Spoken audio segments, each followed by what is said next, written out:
Имаш кашлица от месеци и си казваш: нищо ми няма, просто дразнене.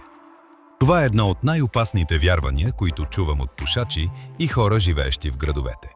И истината е, че кашлицата почти никога не е просто кашлица. Кашлицата е защитен механизъм. Тялото ти казва: в дробовете има нещо, което не трябва да е там. Това могат да са токсини от цигари, финни прахови частици, натрупани секрети, хронично възпаление. Когато игнорираш кашлицата, проблемът остава. А с времето дишането става по-трудно, умората се увеличава и дробовете губят максималния си капацитет. Точно за това създадохме билковата формула на Lungwort комплекс, която помага на тялото да се справи с проблемите, преди те да се превърнат в постоянен дискомфорт. Билки като меча пита, живовлек и мащерка подпомагат отхрачването, успокояват бронхите, намаляват възпалението и помагат на дробовете да се прочистят по естествен път. Ако искаш да разбереш дали Lungwort комплекс е подходящ за теб и как може да помогне на дробовете ти, натисни линка в профила и прочети повече.